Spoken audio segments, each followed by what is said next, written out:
आगामी माघ 24 गतेदेखि झापा बिर्तामोड 3 स्थित डोमाला राजवंशी रङ्गशालामा सञ्चालन हुने 7औं संस्करणको ऐतिहासिक विनोद बस्नेत स्मृति झापा गोल्ड कपको मुख्य प्रायोजकसँगको हस्ताक्षर कार्यक्रम आज सम्पन्न भएको छ। झापा बिर्तामोड स्थित अतिथि सदनमा सो सम्बन्धी सञ्चारकर्मीहरूलाई जानकारी दिने उद्देश्यले आज कार्यक्रम आयोजना गरिएको हो। झापा गोल्ड कपका अध्यक्ष केदार गिरीको अध्यक्षतामा सम्पन्न कार्यक्रममा यस संस्करणको मुख्य प्रायोजकको रूपमा एग्रो थाई फुड्स प्रणालीको उत्पादन एक्सट्रिम इनर्जी ड्रिङ्क्स रहेको जानकारी गराइएको छ। एग्रो थाई फुड्सको तर्फबाट कन्ट्री म्यानेजर पवन श्रेष्ठ र झापा गोल्ड कपको तर्फबाट अध्यक्ष केदार गिरीले सहमति पत्रमा आज हस्ताक्षर गर्नुभएको हो। सहमति पत्रमा हस्ताक्षर पश्चात अध्यक्ष गिरीले यो 7औं संस्करणको झापा गोल्ड कप विगतको 5औं र 6औं संस्करणलाई ऐतिहासिक रूपमा सफल बनाउने नेतृत्वदायी भूमिका निर्वाह गर्नुहुने पूर्व अध्यक्ष स्वर्गीय विनोद बस्नेतको स्मृतिमा समर्पित रहेको जानकारी गराउनुभयो। अध्यक्ष गिरीका अनुसार यस वर्ष झापा गोल्ड कपको पुरस्कार राशि वृद्धि गरिएको छ, जस अनुसार विजेता टिमले रु 15 लाख र उपविजेता टिमले रु 7,50,000 प्राप्त गर्नेछन्। त्यसैगरी मोस्ट भ्यालुएबल प्लेयरले एक थान मोटरसाइकल प्राप्त गर्नेछन्। साथै सर्वाधिक गोलकर्ता, उत्कृष्ट गोलकिपर र उत्कृष्ट प्रशिक्षकले कर्मश नगद 35,000 प्राप्त गर्नेछन्। यो वर्ष दाताबाट प्राप्त भए बमोजिम प्रत्येक खेलको प्लेयर अफ द म्याचले नगद 25,000 प्राप्त गर्ने व्यवस्था पनि गरिएको छ। अध्यक्ष गिरीले जानकारी दिँदै भन्नुभयो कि विरागत पुरस्कारको सौजन्य अमेरिका निवासी रोशनलाल श्रेष्ठ सहितको टिमले गरेको हो।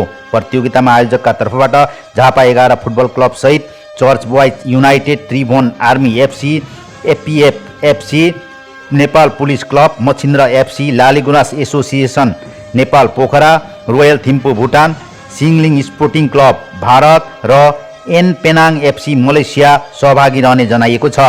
त्यसैगरी झापा जिल्लाका पुराना एकजना फुटबल खेलाडीलाई र डोमालाल राजवंशी रङ्गशालाका जग्गादाता स्वर्गीय डोमालाल राजवंशीको परिवारलाई नगद 25,000 सहित सम्मान गरिने जानकारी पनि दिएको छ। प्रतियोगिताको कुल खर्च करिब 1 करोड 50 लाख रहने र प्रत्यक्ष तथा प्रसारण मार्फत लाखौं दर्शकले अवलोकन गर्ने आयोजकको अनुमान छ।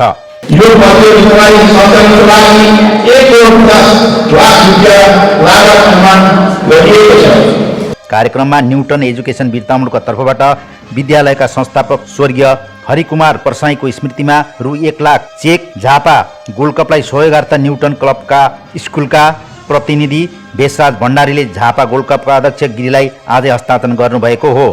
कार्यक्रममा झापा गोल्ड कपको लोगो अङ्कित टी-सर्ट पनि सार्वजनिक गरिएको थियो।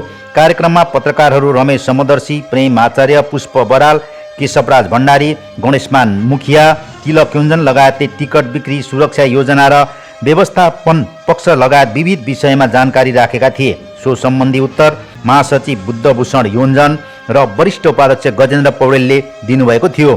कार्यक्रममा झापा फुटबल सङ्घका अध्यक्ष भगीरथ आले मामा, मेची आँखा अस्पताल झापाका अध्यक्ष जलकुमार गुरुङ, नेपाल पत्रकार महासङ्घ झापाका अध्यक्ष एकराज गिरी लगायतको उपस्थिति रहेको थियो। कार्यक्रममा प्रायोजकको तर्फबाट एक्सट्रिम ड्रिङ्क्सका कन्ट्री म्यानेजर पवन श्रेष्ठले मन्तव्य राख्नुभएको थियो र extreme drinks open get together समेत गरिएको थियो। कार्यक्रमको स्वागत वरिष्ठ उपाध्यक्ष गजेन्द्र पौडेलले गर्दै झापा गोल्ड कपलाई प्रत्येक झापालीले चाडको रूपमा मनाइरहेको जानकारी दिनुभयो। कार्यक्रमको सञ्चालन सञ्चारकर्मी केशव भट्टराईले गर्नुभएको हो। सर्जु अनलाइनको लागि झापा बिर्तामोडबाट सर्जु संसारको रिपोर्ट।